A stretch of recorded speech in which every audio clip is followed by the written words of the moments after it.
I'm kind of thinking back to when I was in high school, which was a long time ago, it turns out. I graduated high school in 1983. And when I was in high school,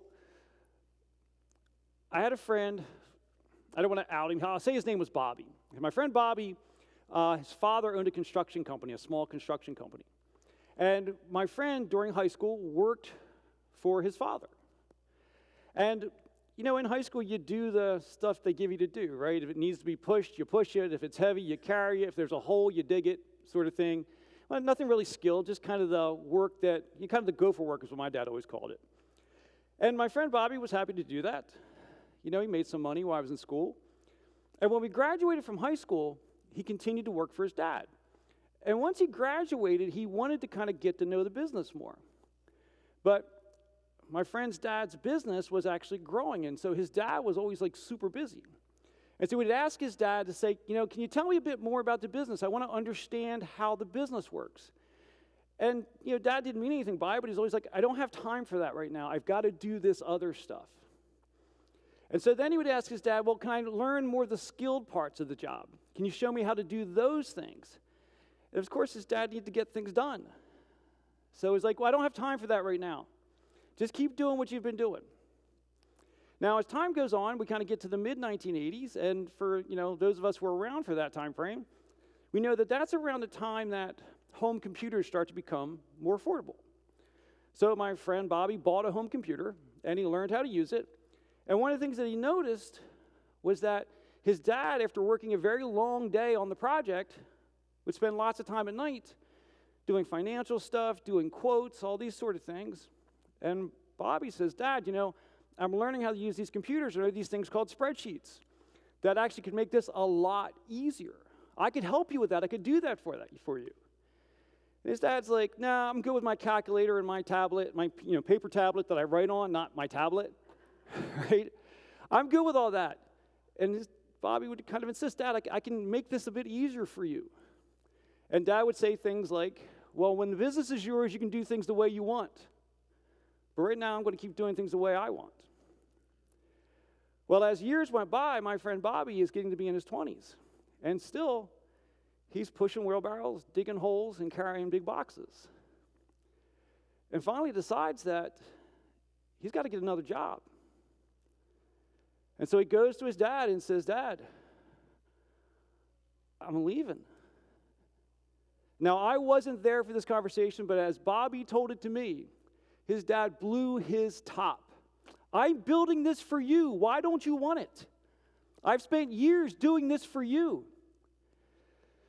And Bobby didn't feel like it was for him. And I want to be really clear that I don't think Bobby's dad was doing something wrong. I don't think Bobby did something wrong. There was a disconnect here, that his dad kept doing things the way he had done them. He had never invited his son to actually be a part of it, but yet expected his son to take it over. We'll come back to that. Now, remember that we're in a series we launched last week called Follower. Now, Follower is kind of an odd name for an inspirational series. Most of us don't wake up in the morning inspired to follow, right? We want to lead. We want to be independent. But following's not always bad. If you're following someone who shows you something better, who teaches you a better way, following is not so bad. Following prepares you to lead if you follow the right person. And Jesus invites us to do exactly that, to follow him.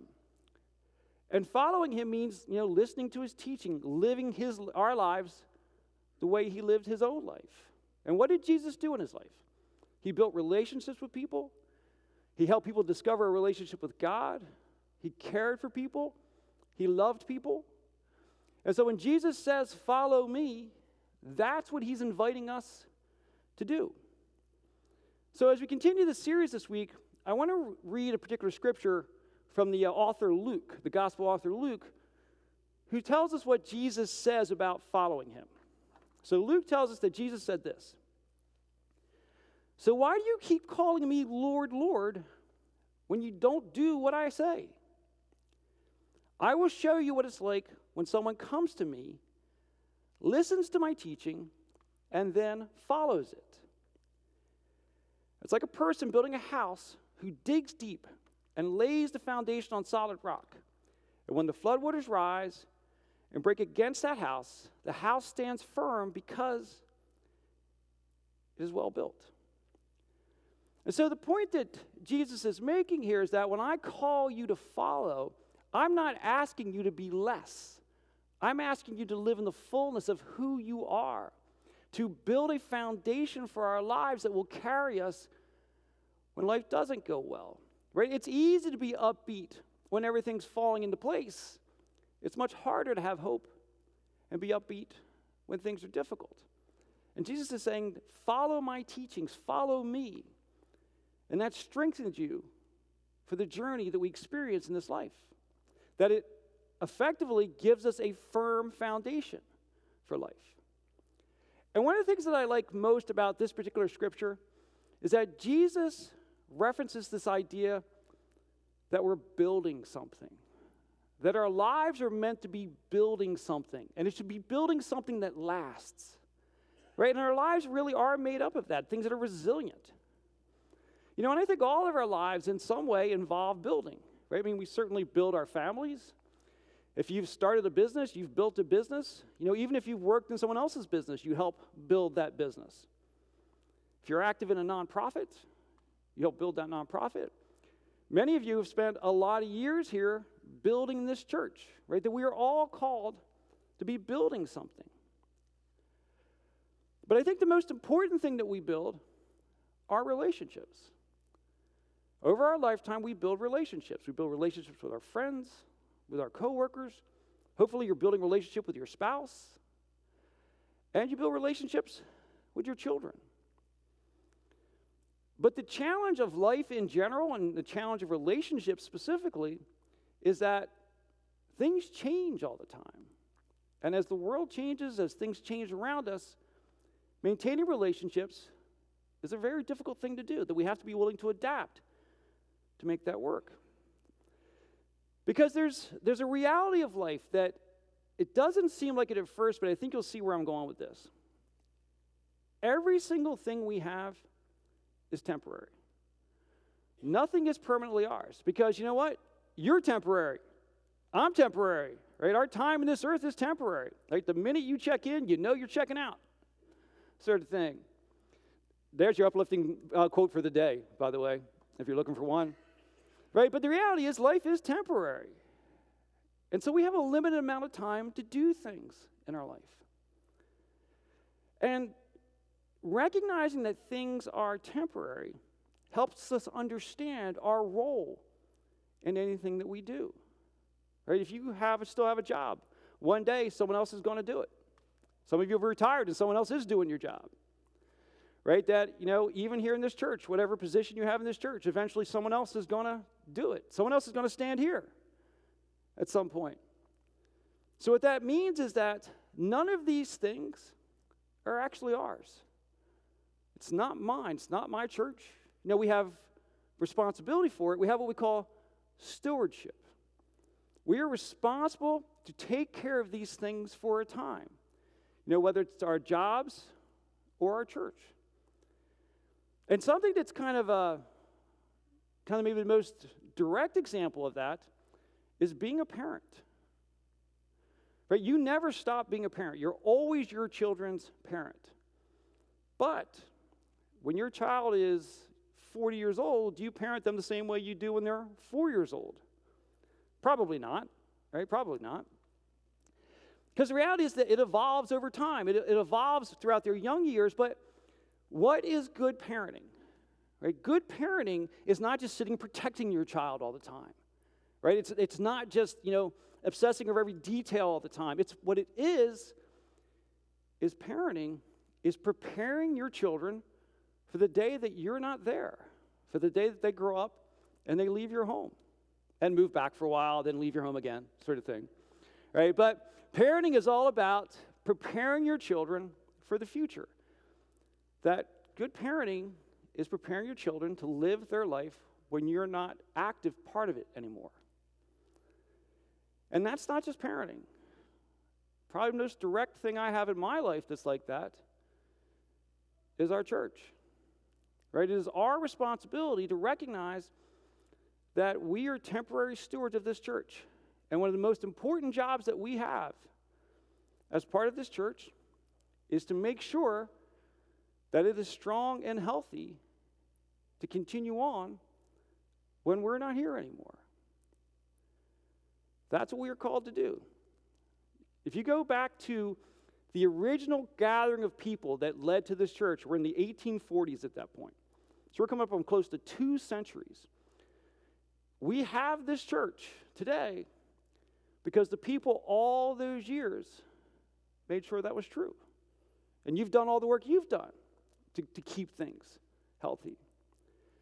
And so what we have to think about then is that, what does that mean for us as the church and how we do things and how we go about things? Well, if we're going to make sure the church is healthy long after we're here, what do we need? Your hope for the future can't be a 60-year-old, right? We need people who are younger than us.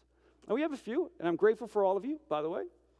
But we need lots of younger people here.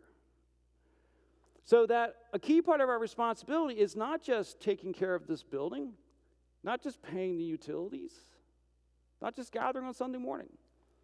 We are responsible to build the church by bringing new people in, by bringing younger people in.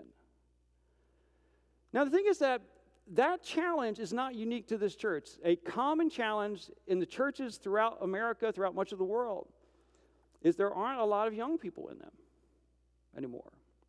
But there was for a long time. I mean, as I talked about, going back 2 centuries. It transitioned from one generation to the next. For the most part, not too painful. I mean, we weren't there. We don't know the details, but it certainly made it from generation to generation. So what happened? Why has the problem become so profound now?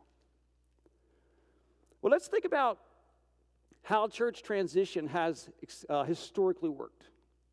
Right? That generally speaking, in churches, the nature of things is that there will be a generation or a close group of generations who are kind of in charge, generally older folks. And the older folks kind of do things the way they feel they should be done, and they have their committees, and they run the committees. And they may invite the younger people to be on those committees, but where do most of the ideas come from? Where does the structure come from? The older folks who are in charge. And for years, what would happen is the older folks would be in charge, and the younger people would know their place. And then eventually, the older folks would hand it over to the younger folks who aren't so young anymore, and they would do the same sort of thing. And so there was this idea that we each kind of move into our position of control. We set the tone. The next generation waits. They'll get their turn one day. But what started to happen about 20 years ago, 30 years ago? They stopped waiting their turn. Should they have ever had to wait their turn? Is it possible that what happened was that as we did things the way we had done them for years, the younger people didn't feel connected, didn't feel like there was a place for them, didn't feel like this was their home. And so one day, they just started leaving. Now, some of them may have said something to you about why they left, but most probably didn't. Some of them may have gone to another church, but statistics show that most didn't. They just left the church. And now they're not here. Well, some of you are here, but now there's not lots of them here. We're not loaded with them anymore. So that means we have kind of, in my world, my computer world, we have what's called a bootstrapping problem. What's a bootstrapping problem? How do you get the thing started? How do you get it started again? If you don't have folks that you need, how do you get them? Well, what's our series about? Following Jesus. It turns out, shockingly enough, Jesus understands this problem. Because if we think about it, Jesus lived for, we think, about 33 years, but how much of his life do we really know much about? About 3. We think it's about 3 years. And the thing is that when Jesus entered that 3-year period that we call his earthly ministry, when he started out, he didn't have any followers. But he knew the day was coming when he would turn the deal over. He would turn the church over to other people. So he knew from the day he started, he had to start bringing followers together. He had to start preparing the church to hand it over to the next generation. And so we have documentation of the sort of things he did. In fact, my favorite one of those comes from the gospel author Matthew. Matthew tells us how he came to follow Jesus. So according to Matthew, it says, as Jesus was walking along, he saw a man named Matthew. In other words, he saw me. He saw Matthew sitting at his tax collector's booth. Follow me and be my disciple, Jesus said to him. So Matthew got up and followed him. So how did Matthew discover Jesus? Did Jesus go back to the church, open the doors at Sunday at 10 a.m., sit back and say, let them come in? No, what did Jesus do? He went to where they are. He made the decision to step out and to go to the places where the people he was looking for are. And Matthew is just one of those examples. We know that Andrew and John had a very similar experience. That Andrew and John were followers of John the Baptist. And John the Baptist had been teaching about Jesus. Now, these guys didn't know it was Jesus until one day Jesus walks up to where they are. And John the Baptist goes, hey, that's the guy I've been telling you about. And they went and followed him. Peter, same sort of thing.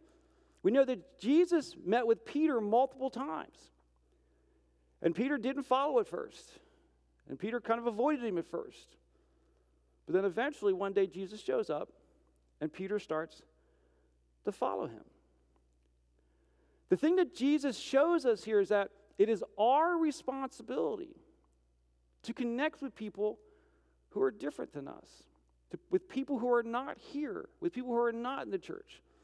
And we need to avoid this very dangerous trend that has begun to happen mostly in the Western world, especially in the United States, that we begin to only hang out with people who are just like us, who vote like I do, who look like I do, who are generally speaking the same age that I am. That is a very dangerous thing. And Jesus makes it clear that is not what we're supposed to be like. That we're supposed to be going out and connecting with people. And in fact, Jesus demonstrates that it's even more than going to where people are. Jesus actually indicates that our circle of friends should actually include non-believers. That we should certainly have believer friends who support us and strengthen us, but we should have people in our lives who are not believers. And not as a project, not as I'm going to go turn that person and flip them. I mean, you can pray for that. You can hope for their following Jesus. But if you want to have a real relationship with someone, what do? Have a real relationship. Right? If we walk into someone's life and saying, I've got all the answers and you need to know what they are. If someone does that to you, do you listen? I don't. So if you don't like it, they probably don't like it either.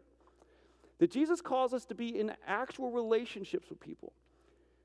And honestly, if you've got a friend in your life who doesn't believe in Jesus, and that person is a really, really a friend of yours, you start to understand the weight and scale of the responsibility we're given as believers.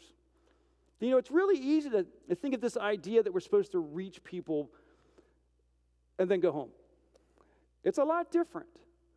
When you invite someone into your life, and that person invites you into their life, and you really care for them, and you develop a friend-like love for that person, and they don't know Jesus, you start to realize our responsibility to live out the love of Jesus, to allow his light to not just be inside of us, shine from us.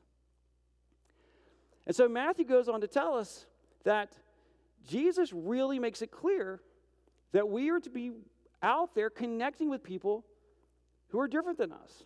Because Matthew goes on to tell us, well, later Matthew invited Jesus and his disciples to his home as dinner guests. And who was there? Everybody from church? No. Along with many tax collectors, and I love this translation, and other disreputable sinners. I can't even say it. Another disreputable sinners. Because tax collectors were loved by their friends, right? Or I should say, tax collectors were loved by the people in their country, right? Of course not, right? They are actually used as the reference point in the Bible for the most hated people, right? Because they collected money on behalf of the government that had conquered them from their own people. And so good people didn't hang out with tax collectors. All the outcasts hung out with tax collectors. And Jesus went in and went to dinner with them. And he didn't say to his disciples, hey, you guys stay out here. It's kind of dangerous. I'll do it. He says, come in as well. And we will sit down at dinner with them. And we'll be there with them. And we'll get to know them. They'll get to know us. That's what they were invited to do. But if we think about how so often as church people think, sometimes we don't go for that. We don't hang out with those kind of people. It was when I grew up in a very conservative church. I don't smoke. Well, how did I go? I don't smoke and how's it go? Gosh, I'm going to blow it. I don't smoke and I don't chew and I don't run with those who do. That was what I was taught when I was a kid. I don't drink, I don't smoke, and I don't chew, and I don't run with those who do. Not that you don't want to avoid those habits. That's not my point, right? None of those are super great habits to have. But we should be connecting with other people. We should be out with people who don't know Jesus. Your light's not going to shine if you never, I would say, you'll never let your light shine if you don't walk towards some of the darkness sometimes. Right? And that's what Jesus calls us to do, to be out there. And the thing we know is that in the first century, the religious people of that time didn't like that idea. Right? The religious leaders especially frowned on that idea of a godly person hanging out with people like that. We know that the Pharisees, the religious leaders, kind of some of the most powerful religious leaders, deeply frowned on that. Because Matthew tells us, as Jesus and the disciples are having dinner with these folks, the Pharisees saw this, and they asked his disciples, why does your teacher eat with such scum? Again, I love this translation. With such scum. I mean, he can't be a godly person. We've had our doubts about this guy anyway. But he's hanging out with those people. He can't be a godly person. And what's really interesting about this is that on the surface, it looks like the religious leaders kind of lean in and whisper to a disciple, hey, what's up with this guy? But we know culturally that's not how this would have gone. Remember that Jesus and the disciples have gone into Matthew's house, the tax collector's house, with all these disreputable people. The religious leaders would not have walked into that house. They would have considered that unclean to walk into that house. So effectively what they did is they stood out on the sidewalk pretending to talk to the disciples, wanting Jesus to know what they thought of him. Hey, what is it with this Jesus guy over here who I think isn't listening, who I know is listening? What's his deal? What's his issue? Because godly people don't do that. But of course, Jesus does hear what they say. And Matthew tells us that this is how Jesus handled it. When Jesus heard this, he said, healthy people don't need a doctor. Sick people do. The love of God is not just for those who already know God. Right? The love of God is not just for those who are born into a good Christian family. Love of God is for everyone. And so we are responsible to take the love of God to where it is most needed, where it is not known, where people don't already believe. And as Jesus says this, making this point clear that we are to be out there connecting with people, he then says something to the religious leaders that is really kind of a dig, kind of a, he's kind of putting them down a little bit. Because what Jesus then says he added, now go and learn the meaning of this scripture. Now what Jesus is about to do is actually quote the Old Testament book of Hosea. But remember what the religious leaders of that time did. We talked about this last week. That they had lost focus on our primary command to go out and love people and care for people. What did they focus on doing? Study, knowledge, They spent all their time reading and studying and debating. And so Jesus is saying to them, hey, you guys spend all this time reading and learning, but you don't know what it means. Because after he says this, and he quotes the book of Hosea, he says, I want you to show mercy, not offer sacrifices. Now, the book of Hosea is a prophet. And in the Old Testament, as the people of Israel had gotten further and further from God, they kept doing their religious activities. They, in effect, kept going to church. They were good church people. And they were doing all the church stuff, or in their case, the temple stuff. But they didn't care about people. They never reached out to people. They never loved people. And so in the book of Hosea, what God is saying is that, I didn't really want all the religious stuff. Yes, this is part of our relationship, but what I want you to have is mercy, is care for people. And so what Jesus is saying to the religious leaders of that time, and what he says to us, is don't get so focused on religious activity as an end goal. It's not the end point. It's part of what we do. It's what strengthens us. It's what connects us to God. But what most connects us to God is loving people, caring for people, being in people's lives, especially people who are different than us. And then just in case anybody missed it, Jesus kind of brings the whole point around. Jesus says, for I have come to call not those who think they are righteous. In other words, I'm not here for the self-righteous. I'm here for those who know they are sinners, those who know they need to do something different, who know they need God, who knows that they need to be strengthened, who know that they need to be lifted up. The mission of Jesus' followers, the mission of Jesus' church, is for us to be active. Right? Sunday morning is absolutely important. Again, I wouldn't do this if I didn't believe that.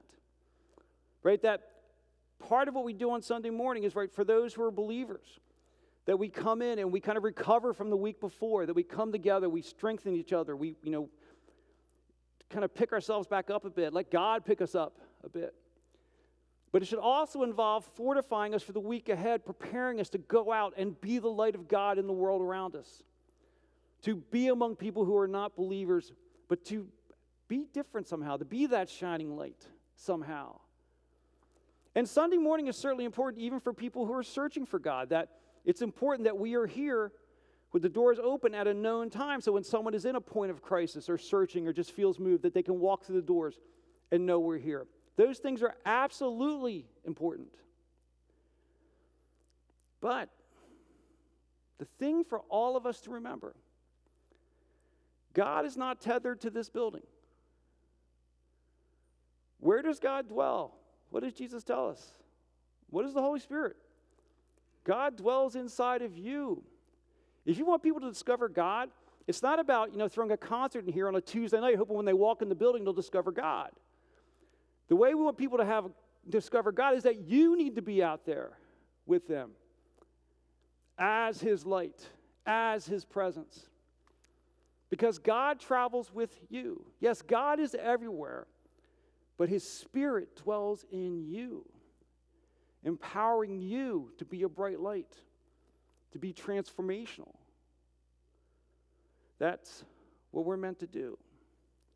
And the way that we can most impact the world that we are in is to step out there.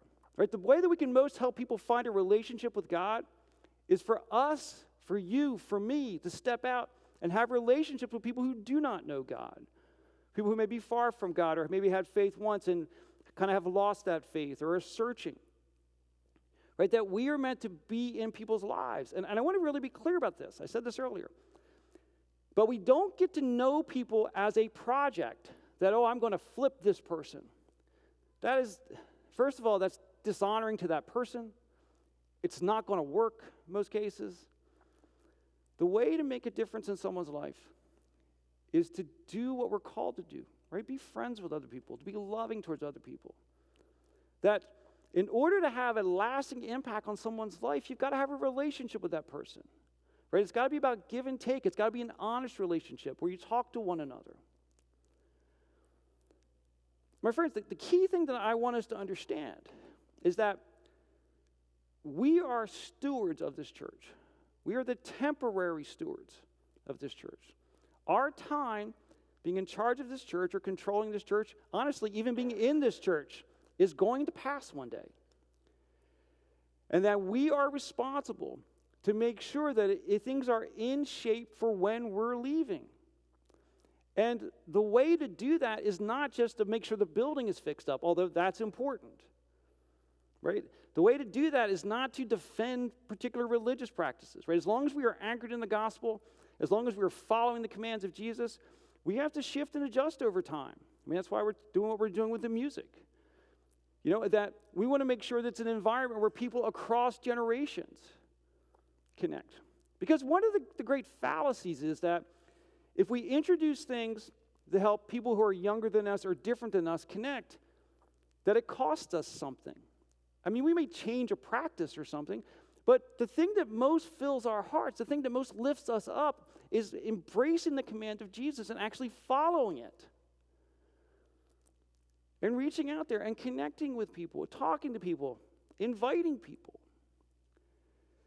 Because when you read through the Gospels, the only thing that shows up in the Gospels that consistently made Jesus angry, and he does this over and over again, whenever people prioritized religious practices over caring for people, whenever you prioritize religious practices over caring for people, that's when we see Jesus get angry. Right? Jesus even tells us, right, that if you are at the altar prepared to offer your sacrifice, in other words, you're doing one of the critical parts of their religion, and you realize that someone has a problem with something you've done, put that down. Go see that person. Get right with them first, and then come back and do the religious stuff. Not that religious stuff is not important. Particularly if things help you connect with God, absolutely those things are important. But we have to understand that we need to be prepared to begin to think more widely, to talk to broader sets of people. It is so easy to just congregate with the people that you already know, that I already know. But we've got to be willing to open our circle up, get to know people, do new things, volunteer at some place where you haven't been before, and just start being with people, talking with people, being the presence of God in people's life. That is the thing that we are called to do. Just to say it one last time, right? The church is not ours. We are just stewards. We are caretakers. And so the way that we follow Jesus is to be sure that we are preparing this church for the next generation, so that one day Amelia will be standing up, leading this church. You know, when we start to think in those terms, where a young lady that is 6 years old will one day be in charge because we have done our job to change things, to make sure that we stay current with connecting with people, to interacting with people, keeping things healthy, making sure we're reaching with a larger and larger set of friends and serving the area around us. That is our path. That is our call. So when Jesus says follow, he wants to be sure that there are those who can follow him in this church after we're gone.